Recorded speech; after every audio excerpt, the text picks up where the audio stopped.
warahmatullahi wabarakatuh. Perkenalkan, nama saya Bima Ramis, NPM 21700 651 6048. Di sini saya akan menjawab soal UAS analisis sistem informasi. Nomor 2. Transformasikan skema RD berikut ke skema tabel basis data. Banyak dapat kita lihat dari RD tersebut ada 8 relasi one to many. Yang pertama adalah nilai hasil keputusan dan nilai hasil skema akan ditransformasikan ke dalam skema basis data. Dalam skema basis data, tabel hasil keputusan, primary key atau atribut kunci pada hasil keputusan akan menjadi foreign key pada tabel nilai hasil relasi one to many yang pertama. Yang kedua, one to many adalah relasi antara hasil keputusannya. One to many yang kedua, relasi antara hasil keputusan dengan perbandingan relasi tersebut ditransformasikan ke dalam skema basis data yang kita beri nama tabel hasil keputusan. Dan tabel hasil keputusan memiliki atribut kunci, ID perbandingan, kriteria pertama, kriteria kedua, nilai perbandingan. Atribut kunci atau primary key-nya pada hasil keputusan akan menjadi foreign key pada tabel perbandingan, yaitu ID hasil keputusan yang kita beri tabel keputusan dan tabel hasil yang meliputi ID hasil keputusan, tanggal keputusan, hasil keputusan. One to many yang ketiga adalah relasi one to many antara hasil keputusan dengan user. Relasi tersebut kita transformasikan ke dalam skema basis data yang kita beri nama tabel hasil keputusan. Tabel skema basis data yang kita beri nama tabel hasil keputusan dan dengan tabel user. Pada tabel keputusan, atribut kuncinya adalah ID hasil keputusan, tanggal keputusan. Atribut lainnya adalah tanggal keputusan, sedangkan tabel user atributnya adalah ID user, tanggal daftar, nama, alamat 2, JK, dan user, alamat. Atribut kunci dari one to many yang kedua adalah pada user akan menjadi foreign key pada tabel keputusan. Atribut kunci atau primary key pada user akan menjadi foreign key pada tabel hasil keputusan, yaitu ID user kemudian many yang keempat adalah relasi antara user dan nilai hasil pada relasi tersebut kita transformasikan ke dalam skema basis data yang kita beri nama tabel user dan tabel nilai hasil. Pada tabel user terdapat ID user, tanggal daftar, nama, alamat 2, JK, dan sebagainya. Sedangkan pada tabel hasil nilai hasil terdapat URL, pagar rank, harga, Alexa rank, backlinks, umur, status, nilai, dan lainnya. Primary key pada user akan menjadi forensik pada nilai hasil keputusan.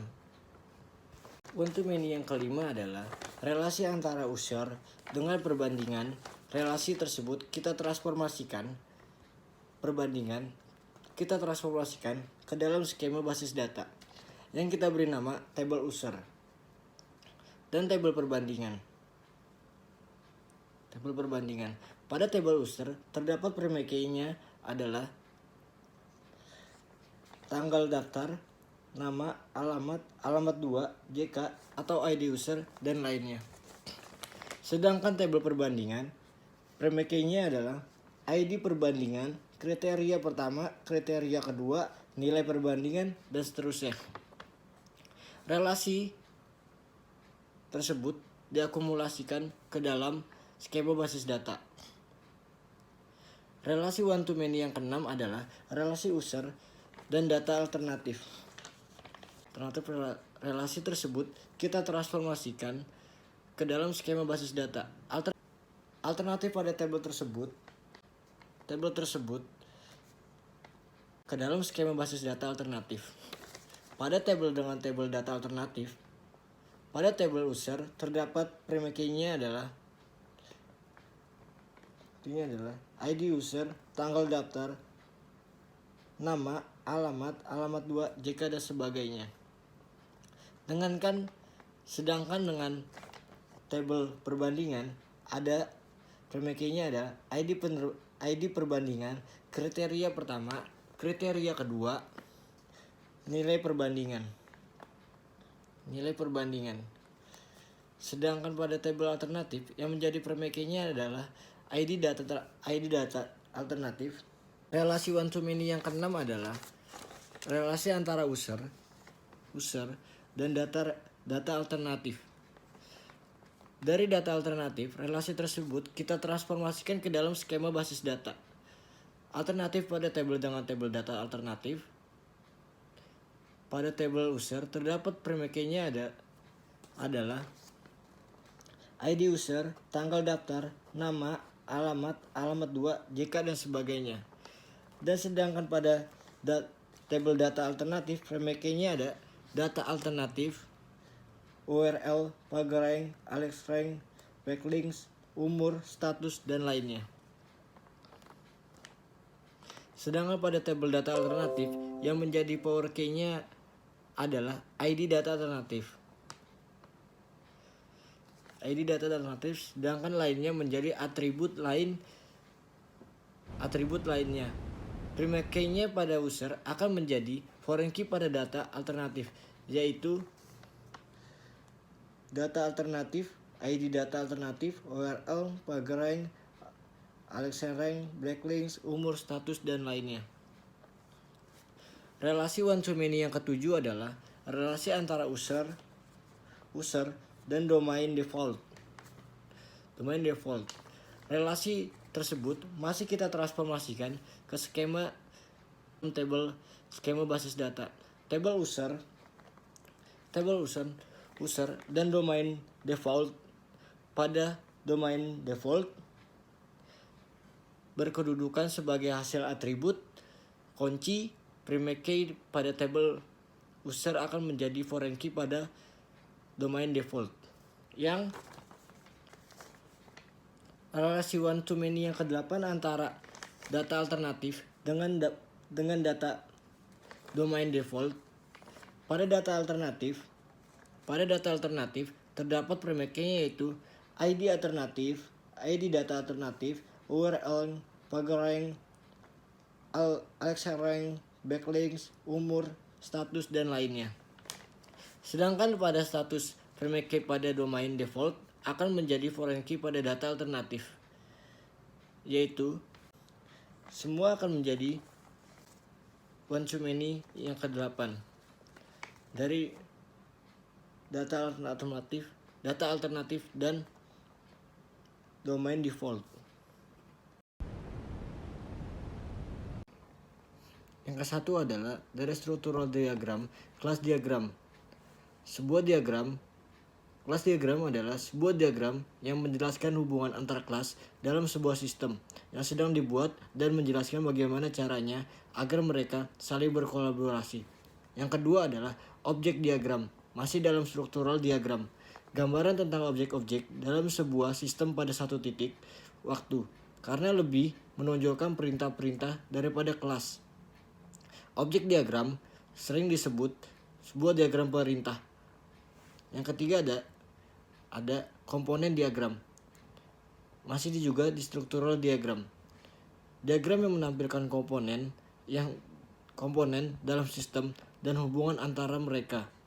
Yang keempat adalah deployment diagram.